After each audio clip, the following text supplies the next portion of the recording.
ஆத்மநேசரேசுவையே ஆராதிக்கின்றோம், ஆராதிக்கின்றோம், நாங்கள் ஆராதிக்கின்றோம்.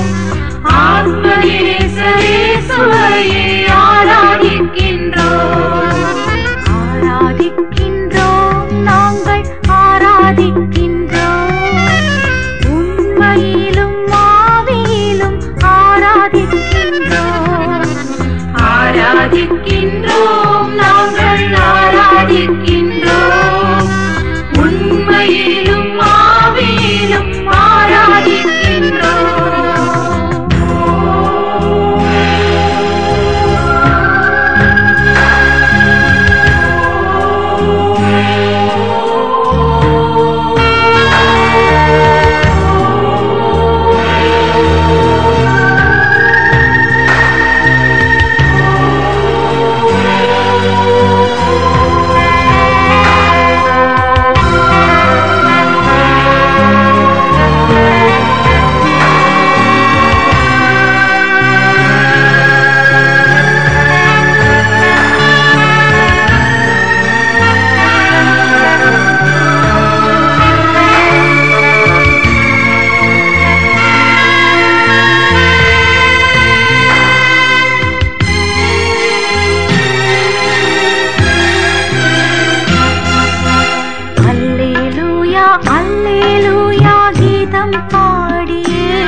விசுவாசத்தால் ஆராதிக்கின்றோம், அன்று உம்மை நேரில் கண்டு ஆராதிப்போமே. ஆராதிக்கின்றோம், நாங்கள் ஆராதிக்கின்றோம். ஆத்மநேசரேசுவையே ஆராதிக்கின்றோம்.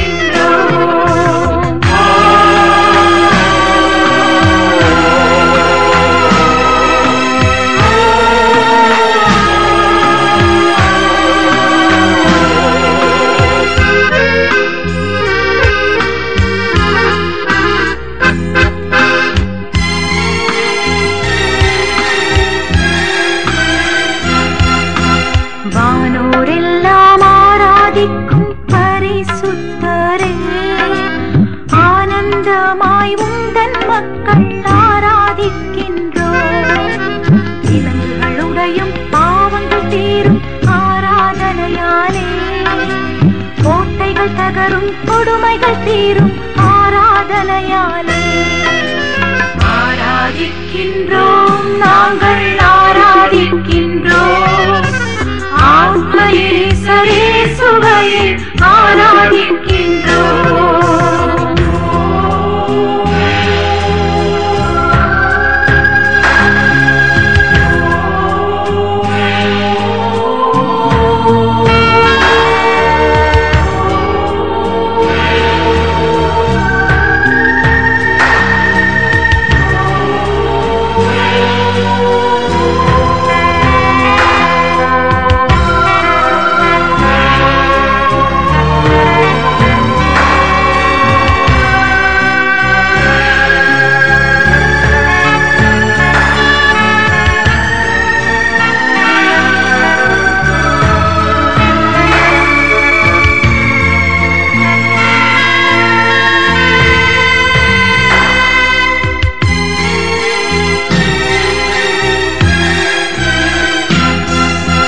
நோய்கள் தீரும் வாதைகள் தீரும் ஆராதனையாலே, ஆணவமழியும் தீவினை ஒழியும் ஆராதனையாலே.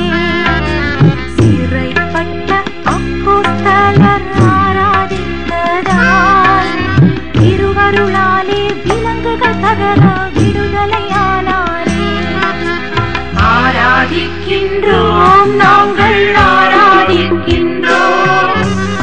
ஆத்மநேசரேசுவையே ஆராதிக்கின்றோம். மார்க் எழுதிய நற்செய்தி அலகு 1 இறைச்சொற்றொடர்கள் 29 முதல் 39 வரையிலானவைகள். அக்காலத்தில் இயேசுவும் சீடர்களும் தொழுகை கூடத்தை விட்டு வெளியே வந்து யாக்கோபு யோவானுடன் சீமோன் அந்திரேயா ஆகியோரை வீட்டுக்குள் சென்றார்கள். சீமோனுடைய மாமியார் காய்ச்சலாய் கிடந்தார். உடனே அவர்கள் அதை பற்றி இயேசுவிடம் சொன்னார்கள். இயேசு அவர் அருகில் சென்று கையை பிடித்து அவரை தூக்கினார். காய்ச்சல் அவரை விட்டு நீங்கிற்று. அவர் அவர்களுக்கு பணிவிடை செய்தார். மாலை வேளையில் கதிரவன் மறையும் நேரத்தில் நோயாளர்கள், பேய் பிடித்தவர்கள் அனைவரையும் மக்கள் அவரிடம் கொண்டு வந்தார்கள். நகர் முழுவதும் வீட்டு வாயில் முன் கூடியிருந்தது. பல்வேறு பிணிகளால் வருந்திய பலரை அவர் குணப்படுத்தினார். பல பேய்களையும் ஓட்டினார். அந்த பேய்கள் அவரை அறிந்திருந்ததால் அவற்றை அவர் பேச விடவில்லை. இயேசு விடியற்காலை கருக்கலில் எழுந்து தனிமையான ஒரு இடத்திற்கு புறப்பட்டு சென்றார். அங்கே அவர் இறைவனிடம் வேண்டிக் கொண்டிருந்தார். சீமோனும் அவருடன் இருந்தவர்களும் அவரை தேடி சென்றார்கள். அவரை கண்டதும் எல்லாரும் உம்மை தேடிக் கொண்டிருக்கிறார்கள் என்றார்கள். அதற்கு அவர், நாம் அடுத்த ஊர்களுக்கு போவோம், வாருங்கள், அங்கும் நான் நற்செய்தியை பறைசாற்ற வேண்டும், ஏனெனில் இதற்காகவே நான் வந்திருக்கிறேன் என்று சொன்னார். பின்பு அவர் கலிலேயா நாடு முழுவதும் சென்று அவர்களுடைய தொழுகை கூடங்களில் நற்செய்தியை பறைசாற்றி பேய்களை ஓட்டி வந்தார். ஆண்டவரின் அருள்வாக்கு. இறைவா உமக்கு நன்றி. இயேசு கிறிஸ்துவில் பிரியமுள்ள சகோதரிகளை, சகோதரர்களை, பொது காலத்தின் 5வது ஞாயிற்றுக்கிழமைக்கான வாழ்த்துக்களையும் இறை வேண்டல்களையும் தெரிவித்துக் கொடுக்கிறேன். ஏராளமான கருத்துக்கள் இன்றைய வாசிக்கப்பட்ட பகுதியிலே இருக்கிறது. இன்றைக்கு வாசிக்கப்பட்ட பகுதியிலே கடைசி பகுதியை நாம் எடுத்துக்கொள்ளலாம் என்று தோன்றுகிறது. நாம் அடுத்த ஊர்களுக்கு போவோம், வாருங்கள், அங்கும் நான் நற்செய்தியை பறைசாற்ற வேண்டும், ஏனெனில் இதற்காகவே நான் வந்திருக்கிறேன் என்னும் இயேசுவின் அருள்மொழிகளை தியானிப்போம். இயேசு பேய்களை ஓட்டி பிணியாளர்களை குணப்படுத்தினார். இதனால் அவரது புகழ் எங்கும் பரவியது. எனவே மக்கள் கூட்டம் அவரை தேடி வந்தது. சீமோனும் இதர சீடர்களும் எல்லாரும் உம்மை தேடிக்கொண்டிருக்கிறார்கள் என்றார்கள். அதற்கு இயேசு கொடுத்த பதில்மொழிதான் மேலே நாம் கண்ட சொற்கள். இயேசுவின் பணி தெளிவு, இலக்கு தெளிவு, மக்கள் புகழ்ச்சியில் ஆர்வமின்மை, இவற்றை இயேசுவின் இந்த அறிவிப்பு வெளிப்படுத்துகிறது. ஆனால் இன்னைக்கு பார்த்தா நம்மள நிறைய பேருக்கு பணி தெளிவும் கிடையாது, இலக்கு தெளிவும் இல்லை, மக்கள் புகழ்ச்சியிலே மயங்கி கிடக்கிறோம். இயேசுவின் பணி எல்லா இடங்களுக்கும் சென்று நற்செய்தியை பறைசாற்ற வேண்டும், ஒரு இடத்திற்கு அல்ல. அதற்காகத்தான் அவர் வந்தார். எனவே எங்கே வரவேற்பு கிடைக்கிறதோ அங்கு மட்டும் தங்கி காலம் கழிக்க விரும்பவில்லை இயேசு. நம்மளே கொஞ்சம் பேர் இருக்காங்க, எங்க கம்ஃபர்ட்டா இருக்குமோ அந்த கம்ஃபர்ட்டுக்குள்ளே நம்ம அடங்கி போயிடுவோம். அது 3 வருஷமோ 5 வருஷமோ 10 வருஷமோ 1 வருஷமோ எங்க வசதியா சொகுசா இருக்கிறோமோ, எந்த பிரச்சனையும் இல்லாம. இதுன்னு நான் கேள்விப்பட்டிருக்கிறேன். ஏன் பீரியட்ல சண்டை வரப்படாது என்று பல பங்குத்ததை கூட நினைப்பது உண்டு.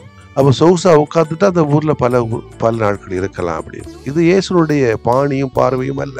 எல்லா ஊர்களுக்கும் செல்ல வேண்டும், நற்செய்தியை விரைந்து அறிவிக்க வேண்டும் என்ற கத்தோலிக்க தன்மை மற்றும் வேகத்தை இயேசு கொண்டிருந்தார். நமது வாழ்விலும் பணியிலும் இந்த இலக்கு தெளிவு வேண்டும்.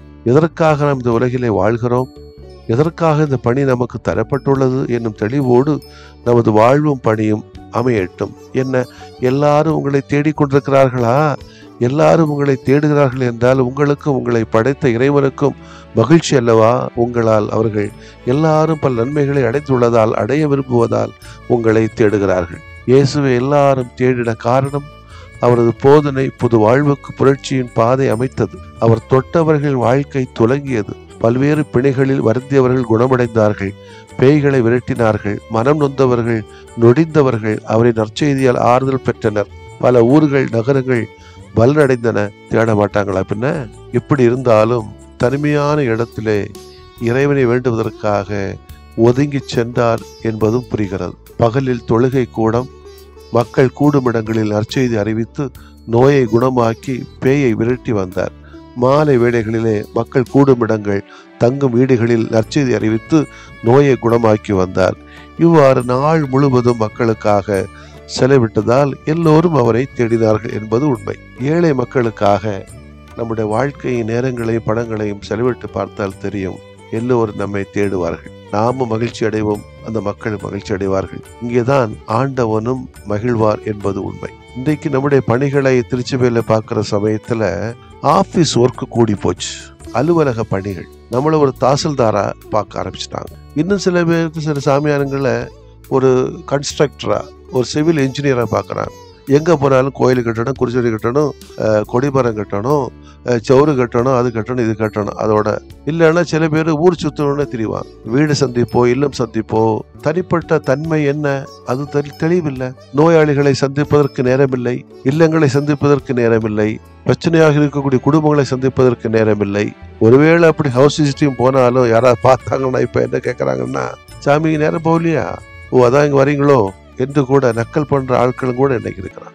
அது ஒரு பக்கம் வேதனை தான். கஷ்டப்பட்டு வேதனைப்பட்டு கொஞ்ச நேரத்தை ஒதுக்கி மக்களை சந்திக்க போனா உங்களுக்கு நேரம் போகலையோ அதான் வரீங்களோ. இந்த விமர்சனங்கள் எல்லாம் தாண்டி தான் இந்த இறை பணியை ஆற்ற வேண்டி இருக்கிறது. அன்புக்குரியவர்களே, மரபு நாட்டு மாணிக்கம் என அன்போடு அழைக்கப்படுகிற தூய் அருளானந்தரின் விழாவை கூட இன்றை கொண்டாடுகிறோம். பல சோதனைகள், வேதனைகள், துன்பங்கள், துயரங்கள், தலைவெட்டப்படுதல் போன்ற வேதனைகளை தாண்டிதான் புனிதராகினார். நற்செய்திக்காக உயிர் துறந்தார். தூய் அருளானந்தர் ஆண்டவர் இயேசுவுக்காக, அவருடைய நற்செய்திக்காக தன்னுடைய உயிரை துறந்தவர் என்று சொன்னால் அது மிகையாக. ஒருவேளை அருளானந்தர் நினைத்திருந்தால் மன்னன் பெட்ரோவின் அரண்மனையில் அரசபை உறுப்பினராக சுகபோக வாழ்வு வாழ்ந்திருக்க முடியும். அல்லது ஏதாவது ஒரு குழுமடத்தில் பேராசிரியராக பணியாற்றிவிட்டு நிம்மதியாக வாழ்ந்து ஒரு பிஷப்பாக முடியும். ஆனால் அவர் அப்படி செய்யவில்லை. அவர் இந்திய மண்ணிற்கு வந்து நற்செய்தி அறிவித்து அதன் வழியாக தன்னுடைய உயிரை இழப்பதையே லட்சியமாக கொண்டு வாழ்ந்தார். அருளானந்தருக்கும் நற்செய்தி இந்த திருமுழுக்கு யோவானுக்கும் ஒரு சில நெருங்கிய தொடர்புகள் இருக்கிறதா. திருமுழுக்கு யோவான் மன்னன் ஏரோதின் தவற்றை சுட்டி காட்டியதால் ஏரோதியால் சூழ்ச்சி செய்து அவரை கொன்று போட்டாள். அதே போன்றுதான் அருளானந்தரும் தடியரின் தவற்றை சுட்டி காட்டியதால் அவருடைய 5 மனைவர்களுள் ஒருத்தியான கடலாயி தன்னுடைய சகோதரனான மன்னன் சேதுபதியின் வழியாக அருளானந்தர் உயிரை பறித்தாள். ஆகவே 2 பேருமே உண்மையை நற்செய்தி அறிவித்ததினால் அது பிடிக்காத பெண்ணின் சூழ்ச்சியால் வீழ்த்தப்பட்டார்கள். அன்புக்குரியவர்களே, நாமும் நற்செய்தி பணிக்காக அழைக்கப்பட்டவர்கள். துன்பங்கள் வந்தாலும் நற்செய்தி அறிவிப்போம். இலக்கு தெளிவோடும் பணி தெளிவோடும் மக்களுடைய புகழ்ச்சி வார்த்தைகளில் மயங்கி விடாமல் ஆண்டவருக்காகவே, ஆண்டவருடைய இலக்கு மக்களுக்காகவே வாழ முயற்சி எடுப்போம். ஆமேன். மன்றாடுவோமாக. அன்பு தந்தை இறைவா, உம்மை போற்றுகிறோம். எதற்காக நாங்கள் படைக்கப்பட்டோமோ அழைக்கப்பட்டோமோ அந்த இலக்கு தெளிவோடு வாழ பணியாற்ற எங்கள் அத்தனை பேருக்கும் அருளை தாரும். ஆமேன்.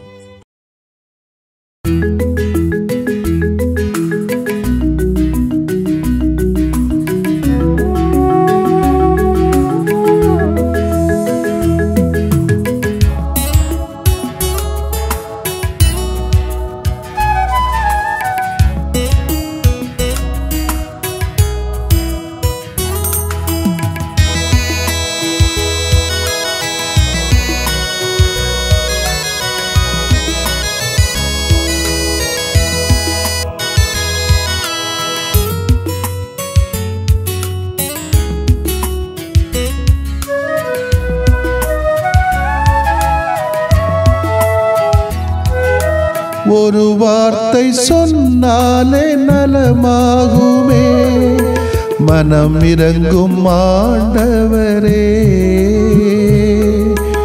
உமது அருள் வரம் வேண்டினோ, உம் புகழ் நிதம் பாடவே.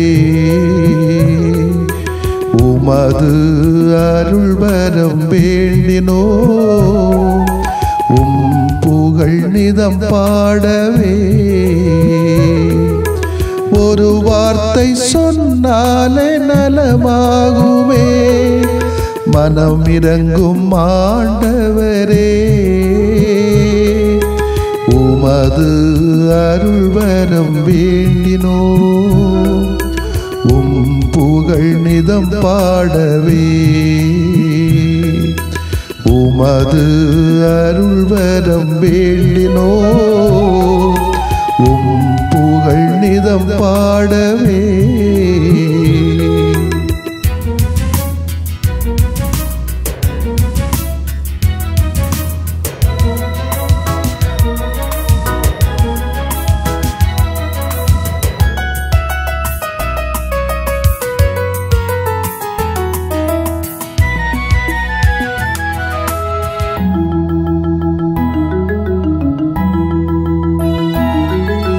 கொடும் நோயின் பிணி நீக்கி நலம் தாருமே, மனம் இறங்கும் ஆண்டவரே.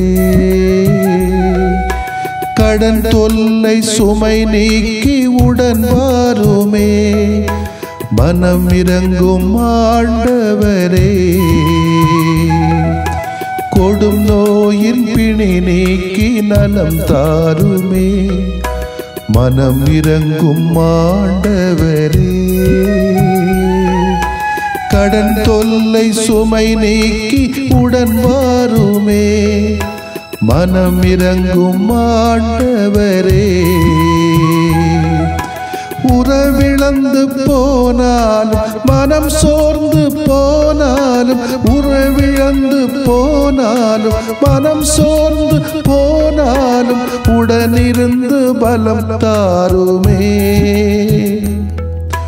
மனம் இறங்கும் மனம் இறங்கும் மனம் இறங்கும் ஆண்டவரே ஒரு வார்த்தை சொன்னாலே நலமாகுமே மனம் இறங்கும் ஆண்டவரே உமது அருள்வரம் வேண்டினோ புகழ் நிதம் பாடவே உமது அருள்வரம் வேண்டினோ புகழ் நிதம் பாடவே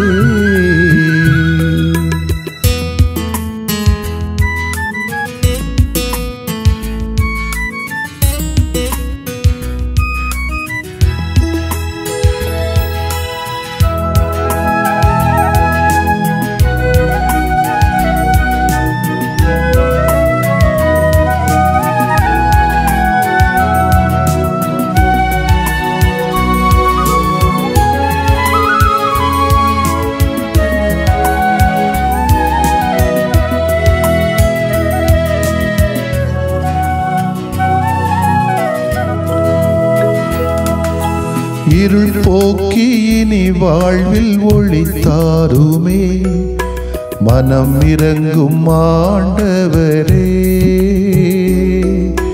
கண்ணீரின் நேரத்தில் தாயாகவே மனம் இறங்கும் ஆண்டவரே இருள் போக்கி இனி வாழ்வில் ஒளி தாருமே மனம் இறங்கும் ஆண்டவரே கண்ணீரின் நேரத்தில் தாயாகவே மனம் இறங்கும் ஆண்டவரே உயிரில்லா வாழ்வினிலே உயிர் தந்த தெய்வம் நீ உயிரில்லா வாழ்வினிலே உயிர் தந்த தெய்வம் நீ துயர் போக்கி துணையாக வா மனம் இறங்கும் மனம் இறங்கும் மனம் இறங்கும் ஆண்டவரே ஒரு வார்த்தை சொன்னாலே நலமாகுமே மனம் இறங்கும் ஆண்டவரே உமது அருள்வரம் வேண்டினோ புகழ் நிதம் பாடவே உமது அருள்வரம் வேண்டினோ புகழ் நிதம் பாடவே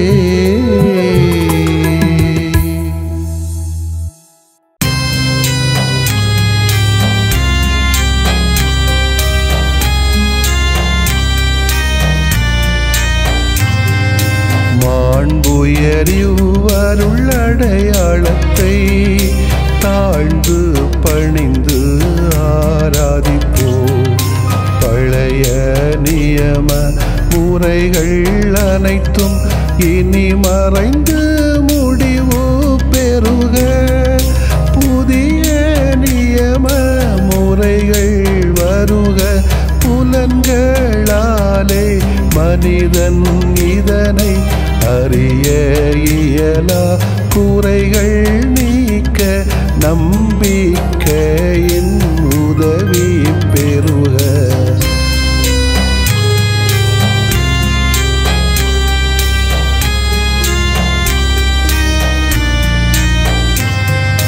தன் தந்தை அவர்க்கும் மகன் அவர்க்கும் புகழ்ச்சியோடு வெற்றியாக்கும். மீட்பின் பெருமை மாட்சிமையோடு வலிமை வாழ்த்து யாவுமாக இருவரிடமாய் வருகின்றவராம் தூய ஆவியானவர்க்கும் அளவில்லாத சமப்புகழ்ச்சி என்றுமே உண்டாகுக. ஆமென். வானின்று அவர்களுக்கு அப்பமளித்தீரே, இனிமையெல்லாம் தன்னகத்தில் கொண்ட அப்பம் இதுவே. மன்றாடுவோமாக. இறைவா, இந்த வியப்புக்குரிய அருளடையாளத்திலே உம்முடைய பாடுகளின் நினைவை எங்களுக்கு விட்டு சென்றீ. உமது திருவுடல் திரு ரத்தமாகியவற்றின் தூய மறைபொருளை வணங்கும் நாங்கள் உமது மீட்பின் பயனை இடைவிடாமல் துய்த்து உணர்ந்து மகிழ அருள்வீராக.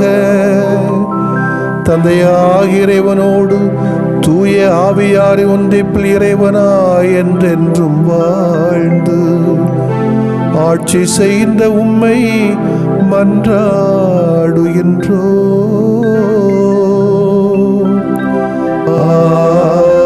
ஆமென்.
இதய மகிழ்வில் உதயமாகும் இனிய தமிழிசையால் மனித வாழ்வில் மாண்பு சேர்த்த புனிதரை புகழ்வோம் நாம். இதய மகிழ்வில் உதயமாகும் இனிய தமிழிசையால் மனித வாழ்வில் மாண்பு சேர்த்த புனிதரை புகழ்வோம் நாம். ஆஹா ஆஹா ஆஹா லல்லல்லா ஆஹா ஆஹா ஆஹா லல்லல்லா. இதய மகிழ்வில் உதயமாகும் இனிய தமிழிசையால் மனித வாழ்வில் மாண்பு சேர்த்த புனிதரை புகழ்வோம் நாம்.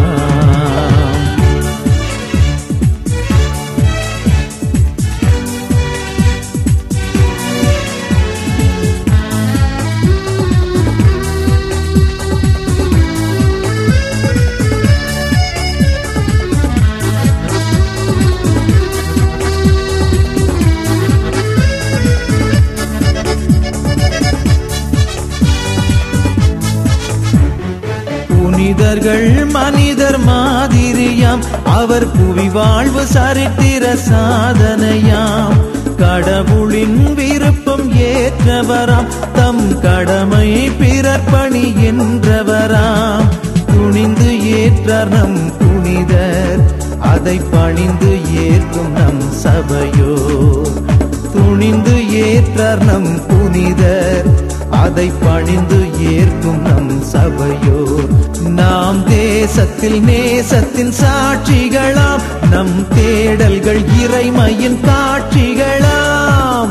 இதய மகிழ்வில் உதயமாகும் இனிய தமிழிசையால் மனித வாழ்வில் மாண்பு சேர்த்த புனிதரை புகழ்வோம் நாம். ஆஹா ஆஹா ஆஹா லல்லல்லா ஆஹா ஆஹா ஆஹா லல்லல்லா.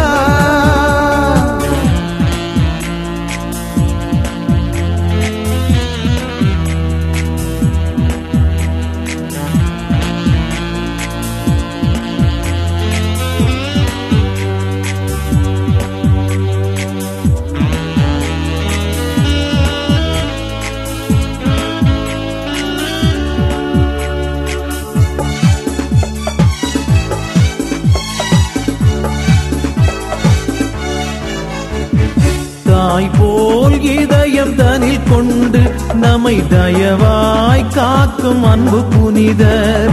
தீமைகள் எதுவும் நம்மை தொடரா நம் தூயவர் வழிதனை தினம் தொடர்ந்தால் வாழும் வாழ்வு பிறர்க்கின்றே என வாழ்வோர் வாழ்வில் இறப்பில்லை.